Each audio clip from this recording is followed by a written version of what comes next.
She's 5 years old and weighs over 800 pounds. But that hasn't stopped her from developing a bond with 28-year-old Phil Demers, who is somewhat lighter at 170 pounds. Smooshi is a female walrus at Marineland in Niagara Falls, and her attachment to her trainer baffles marine biologists and animal behavior experts. Joining us now from Marineland are Smooshi and Phil, along with Michael Noonan, who's a professor of animal behavior. Good morning to all of you. Good morning. Good morning. There's Smooshi. Phil, what the heck is going on? Like, she won't leave you. She will not leave my side. She's very protective of me. It's a real unique relationship. It's something I've never seen before in all my years of training, and it's something real special. I really like it. It's a real great opportunity. She's stalking you. She's stalking me, sure. She can, if she can leave the confines of Marineland here, she's going straight to my apartment. I'm gonna have to set up a big drain in the middle. It's small, and I imagine it's not gonna smell so great after a while. But sure, she'd make her way. She can even hear, like, she can hear you coming, right? She knows the sound of your voice. If she hears my voice, she emits a bark, and she starts calling me over, you know, Mommy, come get me out of my house. She wants to spend the day with me, sure. How much fish did you feed her to get this kind of a bond going?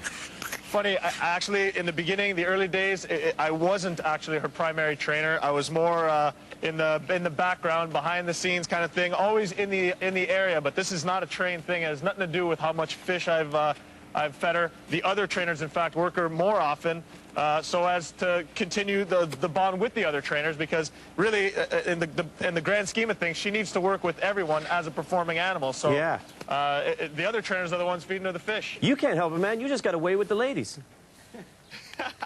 I do, I guess so. But now, early on, I understand you couldn't even take a day off. Like, she'd just freak out. In the earlier days when she was young, she was so particular to me that she wouldn't take fish from other trainers, so I did have to step in for a while and work 7 days plus a week. But you know what? I didn't think twice about it. It was never a bother. It was not something I was hesitant to do, so. And she loves it when you wrestle with her. She most certainly does. This is what walruses do. So, and if she thinks that I'm a walrus, or if she thinks that she's a human, whatever it is, I'll wrestle with her, sure. Phil, I don't mean to don't take this the wrong way, but does she think you're a walrus? I don't know. You're asking the wrong guy. I really don't think so. She really interacts great with the rest of the walruses. She thrives among the rest of the walrus community here. So I don't believe that she thinks I'm a walrus. Oh my God! And if she does, I'm a pretty ugly walrus. It's just amazing watching you two together. Michael, what do you make of this? Does Smooshi there think that poor Phil's a walrus? Well, I have more questions than answers about this. This is really a phenomenon, and there is something called imprinting in animals when baby animals bond to their mothers, and it's conceivable she thinks of Phil as her mother. But the thing is, she bonded with Phil when she was already 18 months old, so that's a tough explanation for me, but maybe that's it. She certainly loves Phil, and Phil loves Smooshi.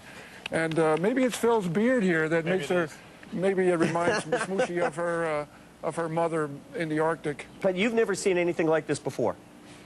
I have personally never seen it. You hear about it anecdotally here and there. You know, we have dogs and cats that bond to humans, but that's usually when they're infants. This is a bond that took place when she was already over a year old, and boy, are they bonded. In fact, if somebody gets between Smooshi and Phil, she'll protect Phil. She'll push him away. It's a jealousy thing as well. It's really an amazing phenomenon. I have more questions than answers, something I'd like to look into a little bit more in the future. Phil, how did you come up with the name Smooshi? You know, her original name was Pumpkin, and over time, she started to do what I would have called smooshing. She'd come up to me like this, and she'd just put her face up against mine. She just kept trying to run me over and smoosh me, so she just kind of became Smooshi, so I came up with this name. Like I just started naturally calling her Smooshi, and that's just kind of the way it took off. So what's the future for you? What's the future for you and Smooshi? I mean, pina coladas, getting caught in the rain? What happens now?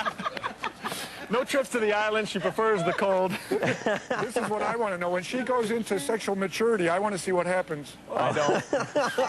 Phil, my goodness. Listen, Smooshi, Phil, Phil, here I'm talking about. Thank you all. Michael, thank you very much. It's one of those things you have to see it to believe it. If anyone wants to see more pictures, more videos, and the whole story, visit my website. It's myspace.com/Smooshi and Phil. Lots of stories, a lot of pictures. A lot of people are real interested. I will answer everyone's emails. You'll just have to be patient with me. So far, the site's a real hit, so I'll get to everyone. Believe me. Okay, MySpace, Smooshi and Phil. You got it, buddy. Take care. Thank you all very much. See you later. Bye-bye.